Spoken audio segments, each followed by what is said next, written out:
Hi Nana, we were learning about percentage composition of different elements. So we have solved two numerical problems. Okay, I told you to solve the practice problems which are given in the textbook. Okay, so now we will learn the third numerical problem. So what is the third numerical problem? Potassium nitrate, okay, and potassium phosphate are two potash fertilizers. So these two are potash fertilizers.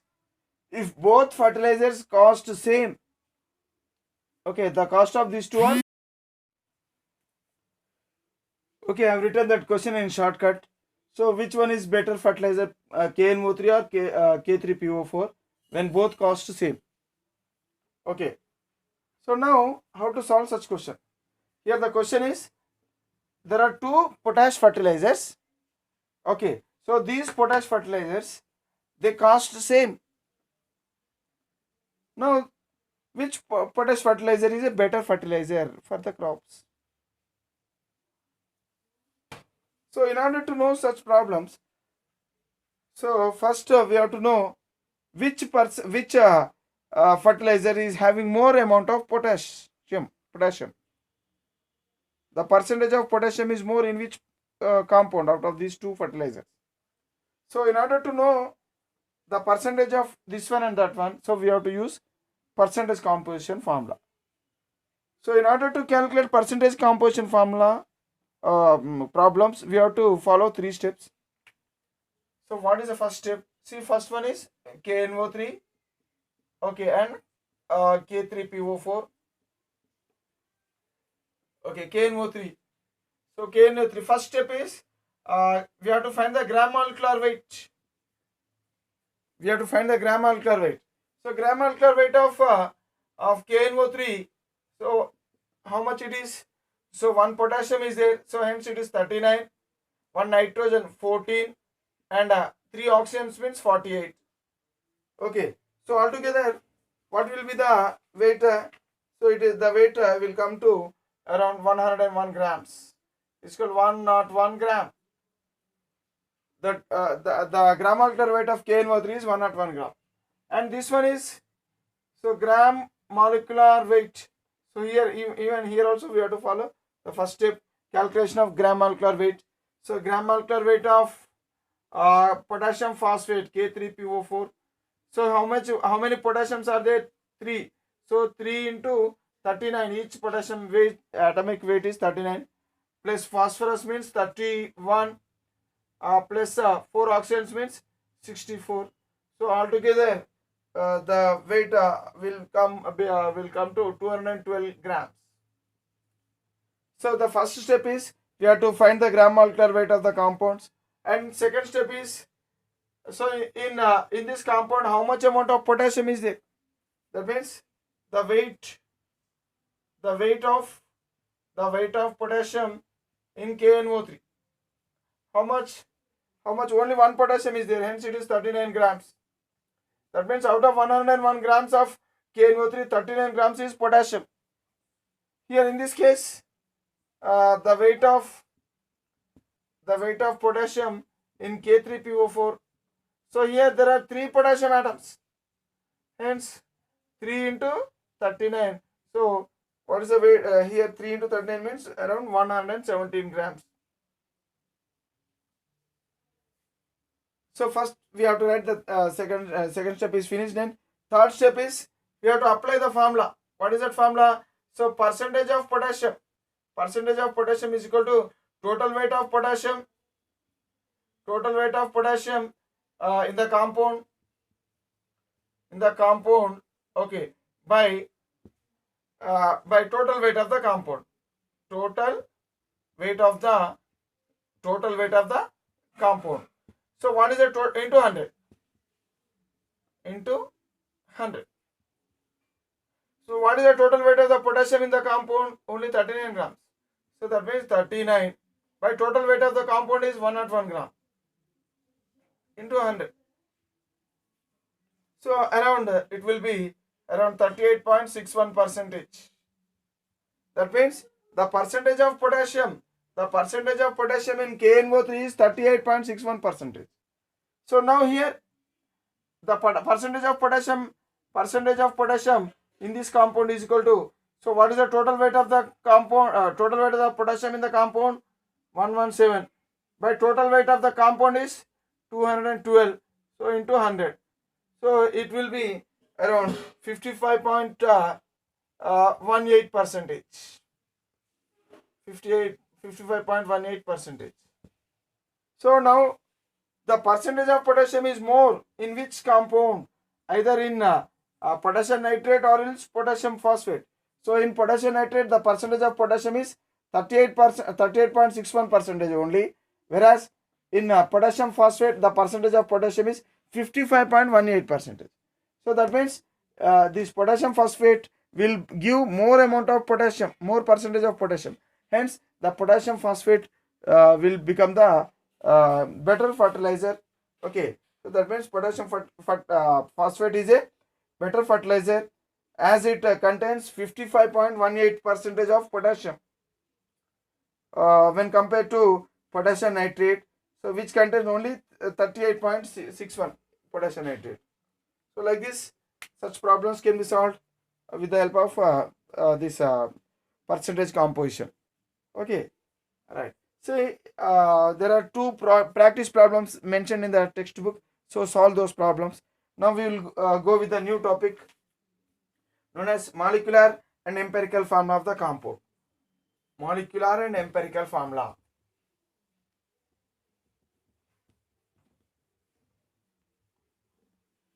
Molecular formula and empirical formula. So we will learn what is the meaning of those terms.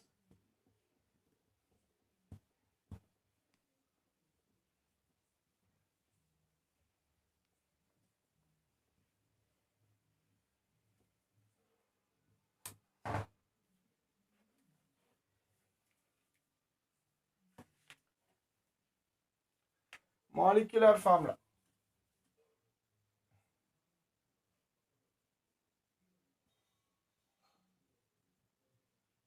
What is molecular formula? Molecular formula, it represents the actual number of atoms of each and every element present in one molecule of the compound. For example, that means it represents, molecular formula represents the actual number of, it represents the actual number of atoms of each element. Atoms of each element present in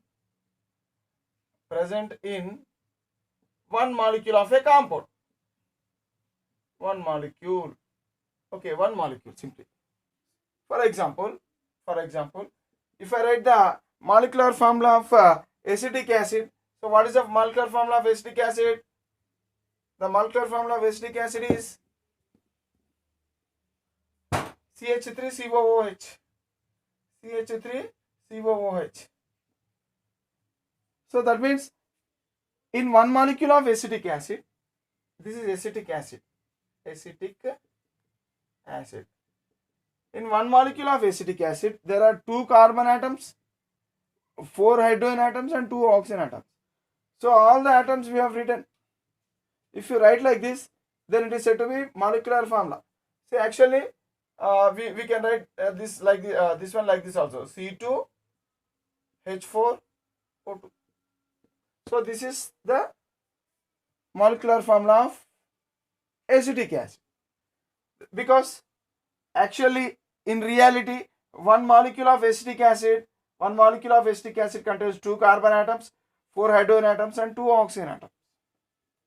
Suppose if you take another example, glucose, C6H12O6. This is what glucose molecule.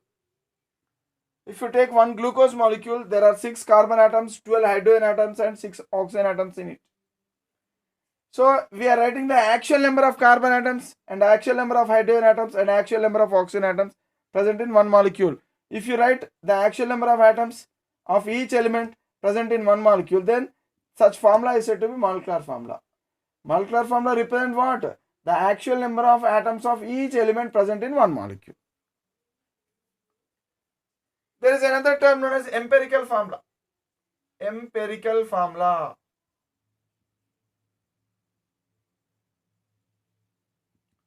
What is empirical formula? Empirical formula, it represents simplest to whole number ratio.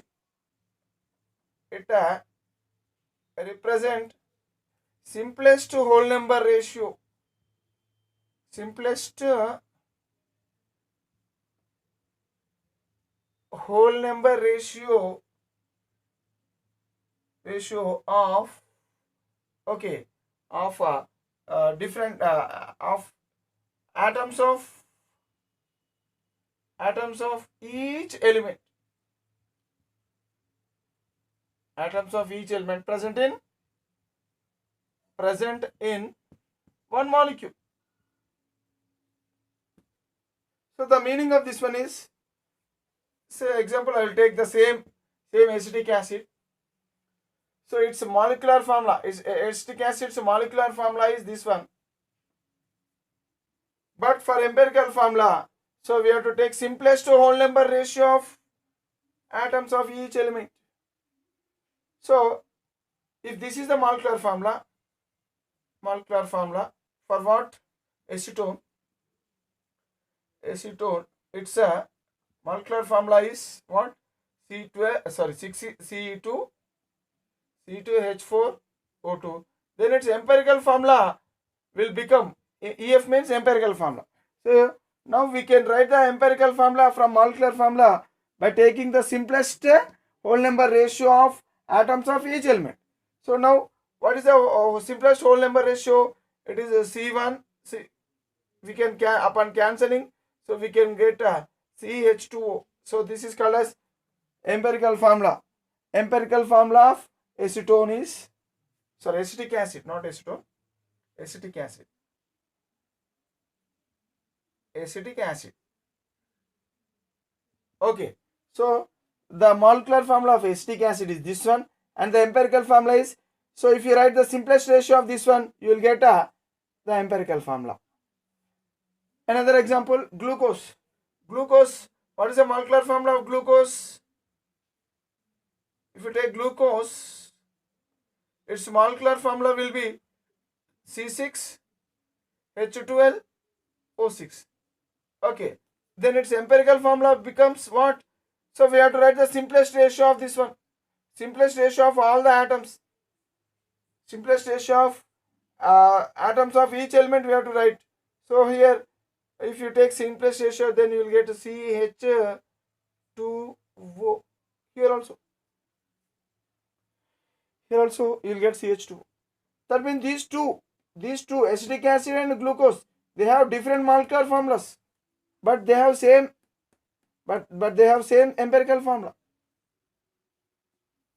For example, take hydrogen peroxide, H2O2.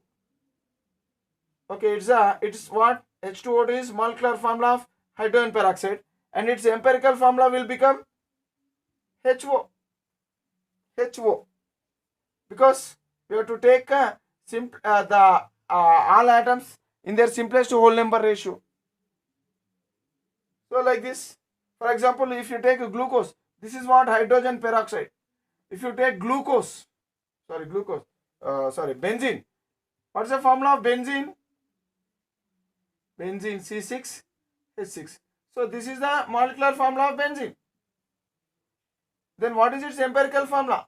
So empirical formula of benzene, we have to take these atoms in their simplest whole number ratio. So then CH will become the empirical formula of the benzene. So like this, the empirical formula and molecular formula are related to each other. That means simply, if what is empirical formula?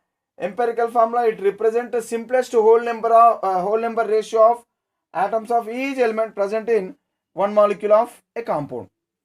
But here, actual number of atoms. So here simplest ratio of atoms.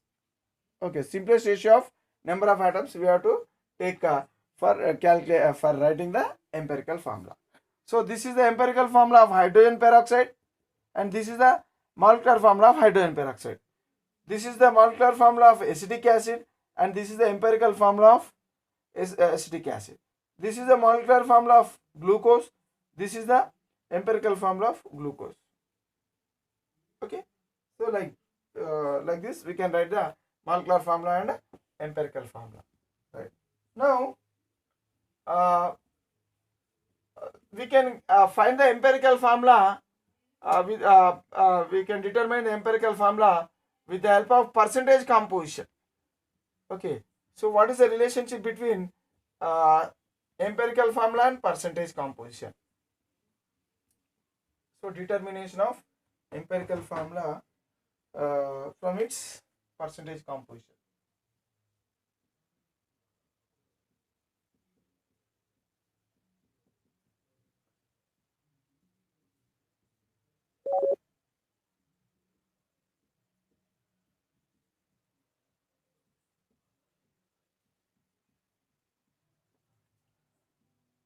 From its percentage composition.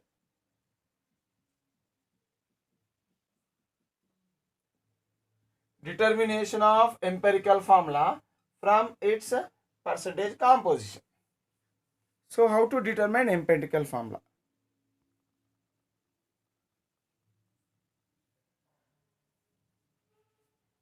So in order to find the empirical formula from percentage composition, we have to here also we have to follow 3 steps. Here also we have to follow 3 steps. What are those 3 steps? We will see. First step is we have to write the percentage weight of the element, each element. So first step is write the we have to write two things. What are the percentage weight of each element, okay, and atomic weight of each element, atomic weight of each element.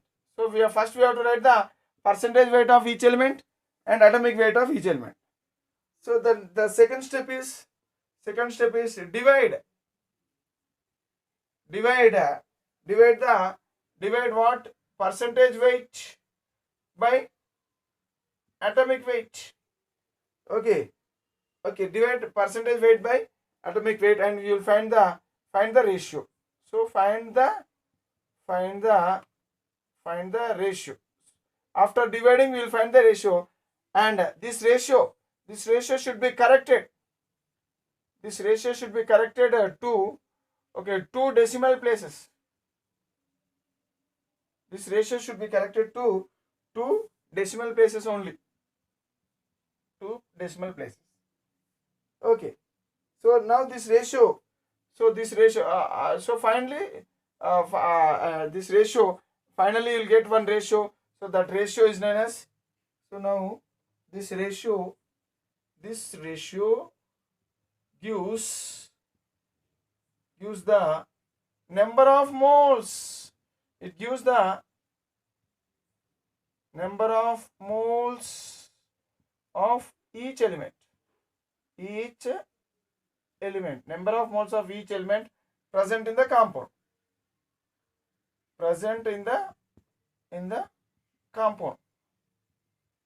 Okay, so number of moles of each element we can find. How can we find? Because to find this one, we have to divide the percentage weight of that element by atomic weight of that element. So that ratio will give the number of moles of the each and every element. Okay. So now we have to correct that ratio, or else correct that number to 2 decimal places. Okay. Next. So the third step is in third step, first there are three or 4 points. So in third step, so divide the obtained number of moles. Divide the obtained number of moles. Okay, divide the obtained number of moles of each element each element by what? By the smallest by the smallest mole number, by the smallest mole number. So we have to divide the we have to, so we will get some value. So for example, suppose there is a compound, so in which potassium, nitrogen and oxygen. So finally we got a percentage of potassium, that means after dividing, so we will get some value. Here 1 mole, here you will get 1 mole, here you will get 3 moles. Let us assume.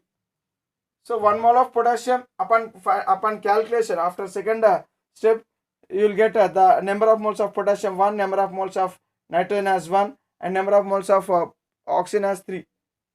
Now what we have to do? Something. So out of this, for example, take like this: 1, 2, 3. Let us assume. So out of these 3, so which one is less number of moles? So this one is less number of moles. So now what we have to do? We have to divide all this by the all the moles by the least number of moles. So that means 2 by 1, 3 by 1. So 1 by 1, 2 by 1 and 3 by 1. That means divide the obtained number of moles of each element by the smallest mole number. So like this we have to divide. Okay, right. Next, what is the next step? So after dividing like that, make the numbers into whole numbers. Make the numbers into whole numbers. Make the numbers into whole numbers. So for that we may multiply or else we may divide the given number, okay, by smallest number again. So until we get a whole numbers of the moles. Next, after this one,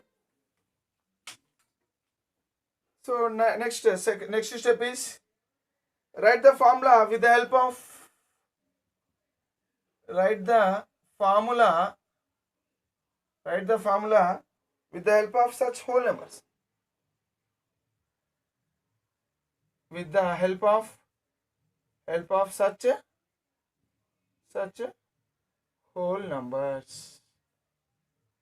Okay, such whole numbers to obtain what? To obtain empirical formula. So finally you will get empirical formula.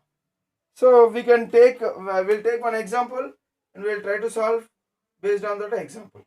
Okay, so first to determine the empirical formula of iron oxide. So I'll take one example and we'll follow these steps. So question is determine the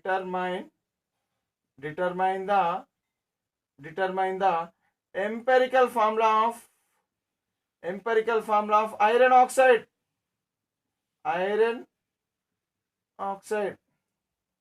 Determine the empirical formula of iron oxide from the composition, from the given composition.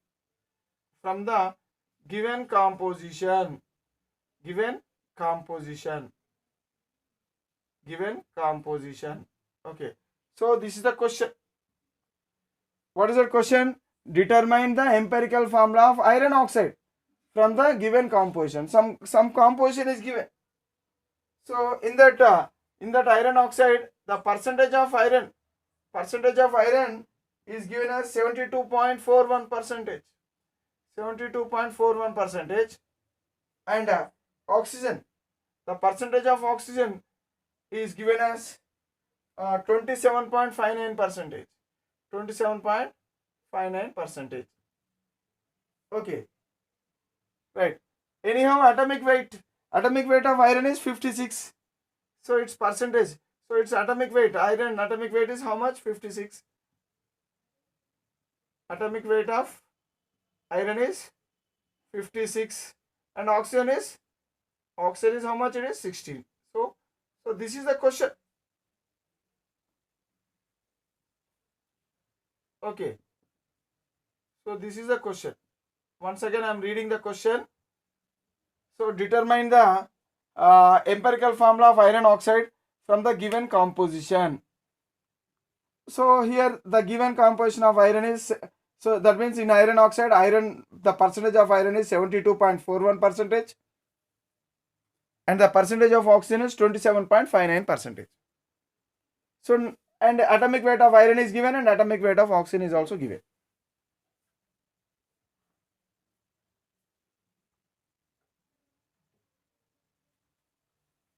So now we have to calculate. So first step is write the percentage weight of each element. Already it is given, percentage weight of this one and atomic weight of this element are given. So now, so already it is given. Now divide percentage weight of iron by atomic weight of iron. So the second step is, so already we have written, already it is given, it is written there. So now the second, we will follow the second step. What is the second step? Divide percentage weight. So now I will take iron and even oxygen also. So now the second step, what is second step? Divide percentage weight of iron by atomic weight of iron. So what is the percentage weight of iron? 72.41. What is its atomic weight? 56. And even oxygen also. Percentage weight of oxygen, how much it is? Percentage weight of oxygen is 27.59, and its atomic weight is 16. So divide percentage weight of iron by atomic weight of iron. Okay, and even percentage weight of oxygen by atomic weight of oxygen. So you will get some ratio. You will get some value. So what value you will get? So upon dividing, you will get some value here. What is this? This value is how much? 1.29, 1.29, and this value will be 1.72. So that means we have done this step. So here, so we have to correct already we have two decimals here corrected to 2 decimals. Already only 2 decimals are there. So okay, that means finally we got this. The ratio of these two will be 1.29 is to 1.72. So first we have to find, we have to divide the percentage of iron by atomic weight of iron, and even the percentage of oxygen by atomic weight of oxygen. So now you will get the ratio between these two, iron and oxygen, is like this: 1.29 is to 1.72. This ratio gives the number of moles of each element present in the compound. So what is the ratio of number of moles of iron and oxygen? So this ratio gives the number of moles of iron and oxygen. So that means the iron and oxygen are present in the ratio of 1.29 moles is to 1.72 mole. So but here it is not a whole number. So now this number, this ratio is nothing but moles ratio of number of moles of iron and number of moles of oxygen. But here it is not in a whole number ratio. Now we have to convert the moles ratio into whole number ratio, simple whole number ratio. So that means in order to convert this number into whole number ratio, simply what we have to do, we have to check with which one is least number. So here it is least number than this one. So that means, so we have to divide both the moles, number of moles, with the least number. That means here 1.29 is the least number. So divide both the number of moles with 1.29 only. Okay, after dividing these two by both 1.29, so now you will get so Now after dividing both the numbers by 1.29, so what we will get? We will get this value. So here you will get 1, but here we will get how much we will get? You will get 1.33 you will get. Okay. So now even now also we didn't get these two numbers in the form of whole numbers. Then what we have to do? At any cost we have to convert these two numbers into simple whole number ratio, whole numbers. Okay, so that means the iron and oxygen are present in the ratio of 1:1.33. So we have to convert these numbers into whole number ratio. So in order to convert, now we have to multiply with a suitable number. Suppose if I multiply this one with 3 and even this also with 3, so I will get this value as 3 and this value as 4. Now I got whole numbers. See, we have followed all these steps. So that means we have divided the obtained number of moles of each element by the smallest mole number. So like this. So this is the step related to this one. Next, make the numbers into whole numbers. So upon dividing, we didn't get the numbers in the whole number ratio. So for that, we have to multiplied both the number of moles with a suitable number. So with the 3. So now finally we got the moles ratio of iron and oxygen in the simple whole number ratio 3:4. So that means iron and oxygen, so their number of moles ratio is 3:4. So like this, finally we got the whole number ratio. After that, what we have to do? Now after this, so we have to write the formula with the help of such whole numbers to obtain empirical formula. So now we will write the formula. So I mean with the help of this number of moles, with the help of number of moles of iron and oxygen, so we can write the formula like this. So that means how many iron atoms are there? So this number indicates the number of atoms, the number of moles of each these atoms. So the number of moles of iron atom is 3 moles and number of moles of oxygen atoms are 4 moles. So now the formula which we got, which is obtained, it is said to be empirical formula. It is said to be empirical formula of iron oxide. So the question is, we have to determine the empirical formula of iron oxide. So finally we got the empirical formula of iron oxide as Fe3O4. So